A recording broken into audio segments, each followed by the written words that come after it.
Welcome. This is MoneyHeart, where we explore the emotional side of money. I'm Camille Diaz, and today we're discussing balancing money styles in relationships. My guest is Tony Diaz. He's an e-commerce business consultant, a multi-time national champion martial artist, formerly a member of Team USA. He's an author, competitive cyclist, race promoter, runs the Tulsa Cycling Events Calendar, and he's also my husband. Tony, welcome to the show. Thanks for having me. So we're talking today about balancing money styles in relationships, and you notice that people seem to have some polar opposite reactions to either having lots of money or not having it all. Doesn't seem to matter which one it is. They kind of have one of two different reactions. Can you explain those a little bit? Sure. So, and this really became clear when we got together because we have different backgrounds. We have different styles when it comes to money. And I'll start with a little background so I can so that you can understand more about how my perceptions and your perceptions of money developed. Because where you come from kind of shapes your idea of money and what you do with it. So it's very important to realize how your background and how you were raised and your experiences can affect the future of your money. So, for example, when it came to me, I came from a family that was very unwealthy, borderline poor, but we made things work. And we never really saved money, mostly because we didn't have it to save. Beyond that, even when we were making money, the impetus was to spend the money, to use it, to find ways of putting it back into business or back into the house or back into the things we wanted to do. It was rare that we ever saved it or accrued it to have a larger goal. It was more to, hey, we have this, let's do something now. And then, so before I get into the end then, my perception of that was that when I went out on my own and I went to college, I found, well, hey, I didn't have any money. That's kind of weird and it kind of sucks. So I was against the expenditures and the 37 cents in the bank account kind of style of living because I had done that. I didn't really like it. So I took a slightly more conservative approach than my family did. And then I met you, and how you were raised is a little different than how I was raised. You can probably get more into that. Sure. But the result was almost the polar opposite in thinking when it comes to how to save and how to spend money. Right. So when my mom did the single mom thing for a few years while I was young but old enough to kind of track what was going on. And so we also didn't have a ton of money at that time, but her response to that and what I learned was have a budget and save. Just save. That's it. You got to have lots of money, save it up. Just keep doing that. You're going to be okay. And that was the way to get through, is that you only spend the minimum of what you have to make your life work, and then save all the rest. So then when we got together and you were like, hey, let's do something fun and spend some money, I was like, whoa, no, that's scary. We have to save. So how did that work out for you? Like, what was your perception when that was me? Well, that was really tough for me because, again, my family was more of the style of, we have money, let's do something with it. Money sitting around was basically unused potential, right? It was sitting there not doing anything. And in a way, it makes sense when you think about how money on Wall Street and everything else works, right? Money sitting in a bucket doing nothing makes no money. Money being invested and moving and doing things is active, it's growing. Sometimes it's shrinking, unfortunately, but it is changing. So that's kind of the perception that I was instilled with. And when we got together, it was jarring change to my perspective when you would say, well, let's save and we'll see about doing that later. And my perspective was, well, we can do it now and spend the money now and enjoy it now, and then we can save for something else later. So it took us quite a while to actually come to a balance where I had to learn that we could save money and accrue it for larger expenses, for things that we wanted to do eventually, and make a longer term plan. So that's something I actually had to change in how I perceived money. And likewise, you came to learn that, you know what, sometimes it's good to spend money now. You know, if we want to go somewhere, it makes sense to go now while you can, then save it later and, oh, I got hit by a bus and all of a sudden I, you know, can't go anywhere. So I'm not saying anyone should be hit by a bus. Please avoid buses. But at the same time, it's, you know, it's, you're working hard for your money. And money is not the end. In my perspective, money is not the end result of working. Money is a means to an end. It is not the end in itself. So when you work and you get money, the idea is to gain the potential of money so that you can do something else with it. Usually have fun, accrue items, you know, accrue experiences. So it took me a while to understand those differences. And even beyond that, there were different ways that we had, or different ideas we had on saving. Camille's ideas of saving were a little different than mine. For me, my idea of saving is, and to this day is, I should say, is when I save my money, it's saved in one big pot. And whether that's a savings account, multiple savings accounts, doesn't really matter, but it's just saved together. And I don't prescribe it for certain things I want to save for. I make a list of my long-term, I would love to have items or love to do things. And these are big, expensive ticket items, like I want to travel to Paris, or I want to, you know, go here or there, whatever they are. But all my money is saved together. And for me, if I find, hey, look, this deal came up right now, and I can act on that, I will, despite having this big bucket of money, because it's just a portion of the money that's used for that. You have a way different perspective on this. Totally different. You're right. So what ended up, you know, I had that save budget upbringing. And so my perspective was, well, you got to save just in case. So you don't know what's coming, so you have to save because you're going to need the money. And in some ways that works. I look at my mom now. She saved her whole life and she's comfortable in her retirement. She doesn't have to work. She doesn't have to worry about where money's coming from. So that worked out. But the piece that I was missing was the piece where you actually get to have some fun now, and that you get to do some life, and you don't have to wait until you're 65 or 70 to actually be able to go out and buy something or get something that you want, because it's okay to enjoy things some of the time.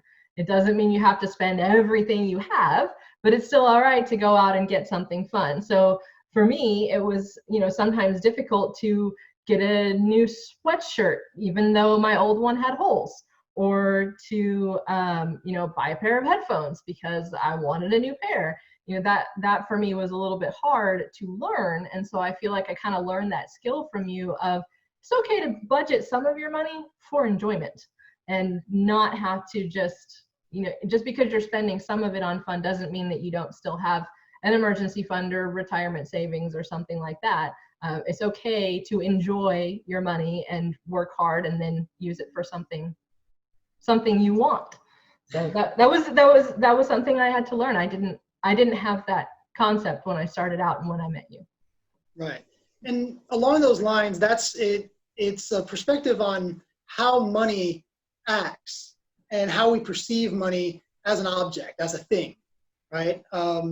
Some people see money as discrete entities. So I'm going to save this $500 just for that purpose. This is for my fridge fund. I want to buy an ultra nice fridge or whatever. It's going to be $10,000 eventually, but I'm going to, no one has a $10,000 fridge, or I surely hope. Oh, somebody does. I'm sure someone does. Someone does. Believe me, I know someone does. And no offense to those who do. If you really want that fridge, by all means, go for it. That's your dream, you know.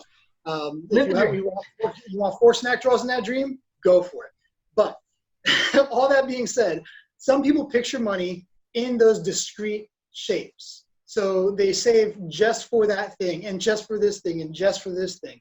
And that's a good way of organizing your money, so that you can say, well, I have exactly this much saved for X. I have exactly this much saved for Y.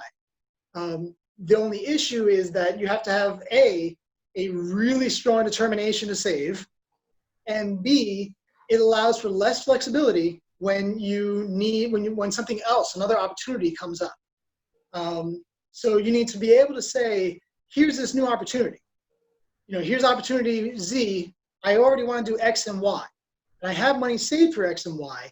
Is opportunity Z more important to me than X and Y? And it makes you have to choose and fight against your own willingness to save. And I'm not sure how that internal battle plays out for you. But for me, it's a little different because I don't see money in that way. When I save money, it's in one big block, like I said before. But it's a big block of potential to do something, to eventually do something, whether it's something now or later that I've wanted to do.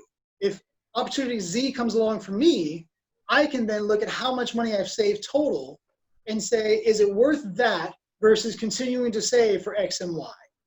And if I do spend on Z, I don't feel like I've lost my progress for X and Y because I still have what's remaining going, just saving up.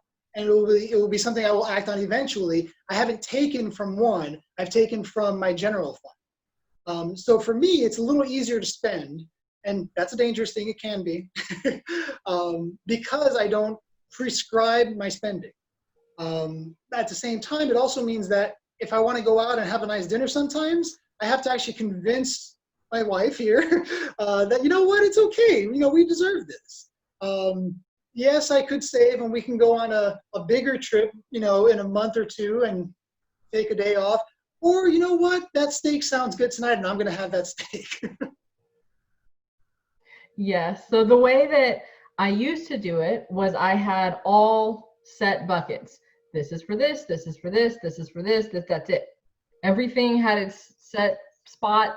That's where it goes. You can't move it, can't change it. That's it. I've now adapted to, I have some set buckets. I have my retirement bucket. I have my emergency fund bucket, which can only be tapped in an actual emergency disaster type of thing. Something broke, something got messed up. But now I also have a flexible bucket, which is, I add to it, it's a pile there. If the pile gets big and I want to buy a big thing, great.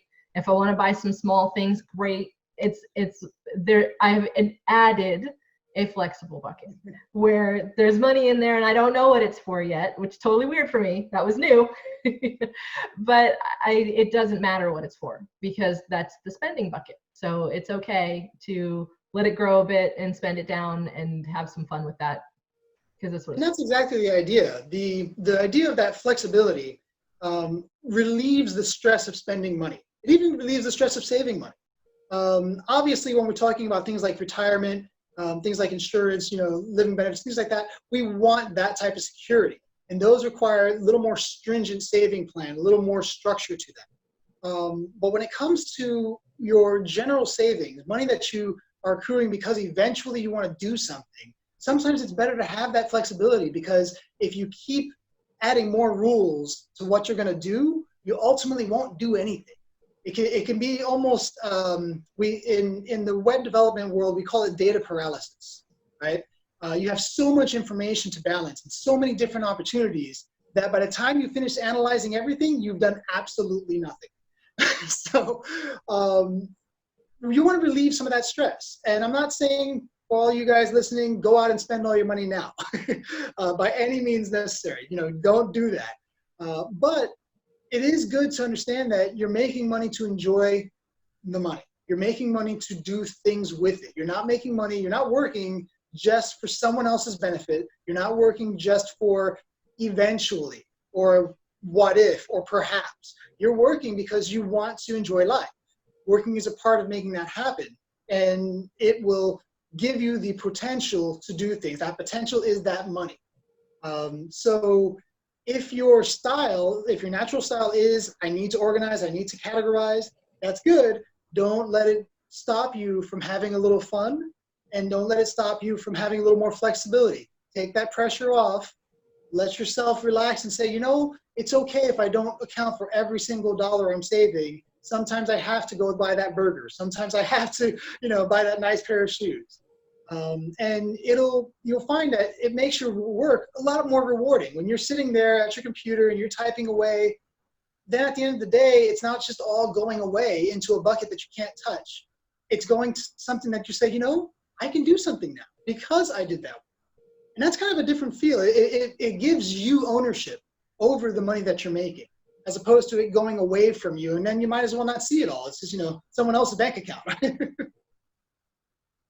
Yeah, it does almost feel like you're just working to work if you never see any of the results of what you saved.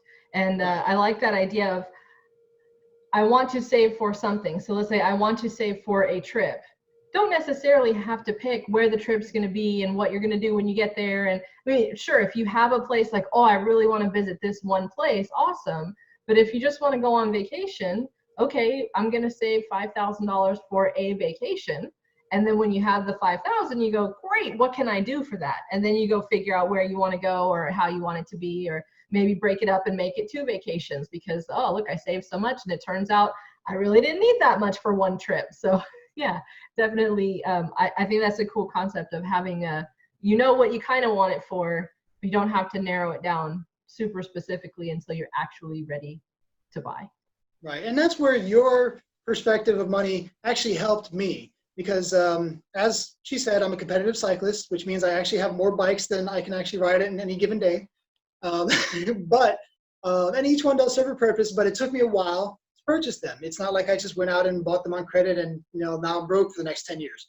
But when I was saving for my bikes, I didn't know what type of bike I wanted. I didn't know how much those bikes were going to be. I didn't know, whether I'd get a deal or not. So I saved with an idea in mind of how much I wanted to spend.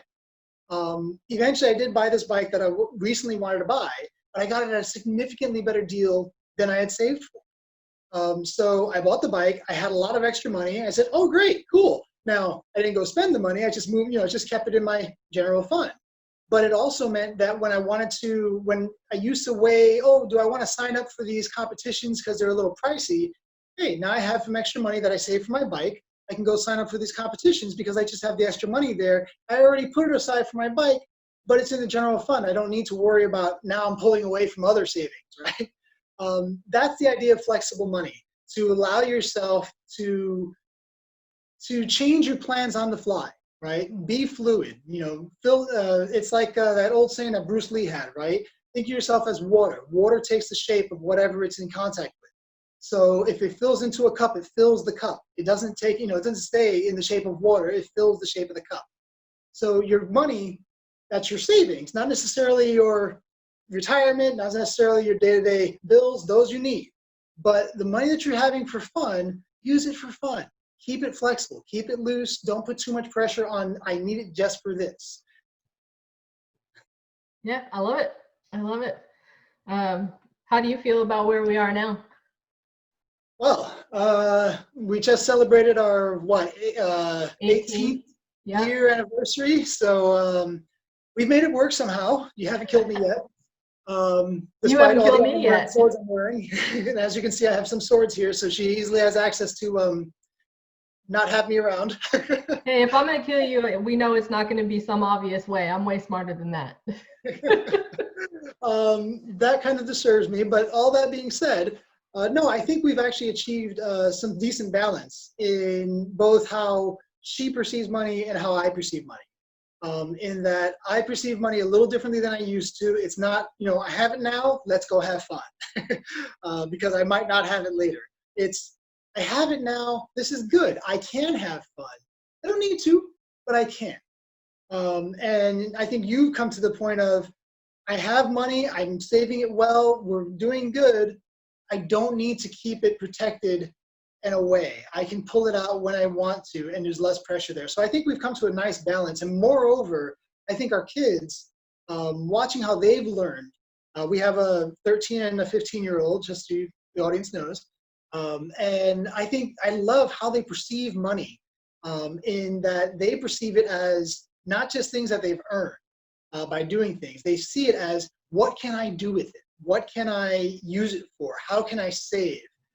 So we have one daughter who saved for a Lego Millennium Falcon. And this was a huge, like 3.5-foot Falcon. She put all her own money away. She did all her own work, saved it all on her own, bought it on her own. But at the same time, yesterday, she went out and ran to the ice cream truck and spent a few dollars on an ice cream because she could, because she saved that money and she knows that she doesn't need to just keep putting all the money away for those big purchases. She can have some to spend on littler things. So it makes the saving hurt less, right? We're not restricting ourselves and saying, oh, but I really want that Millennium Falcon. No, it's like, well, you know what? A couple of dollars will slow me down. It'll take another day for me to get to that Millennium Falcon, but I have the ice cream now. This is good. Yeah, I think you're right. I think we have found the balance pretty well, and that fortunately somehow, by some miracle, I think our kids are also finding that balance and learning how to save for the things they want and still enjoy what they have today. So somehow it's working out. Very cool. Very cool. Thank you for being on the show and for everything. Thank you. You're very welcome. Thank you. Yeah. If you want to connect with Tony about your online store or martial arts or cycling or anything else, his book, all of that kind of thing, just go to our website, moneyheartshow.com, and you can either message through the contact form and I'll send it, or we'll have a link to his email posted there that you can contact him directly. Thank you as well to all of our listeners and viewers. I'm your host, Camille Diaz. This show is sponsored by Serenity Financial, a Five Rings financial agency specializing in financial education, living benefits, and guaranteed lifetime income. Today's money mantra is based on something that Tony has carried. I don't know how long you've had this saying. Tell us the saying. The saying is, potential in a dollar is a dollar. Yes, potential in a dollar is a dollar. I realize my potential.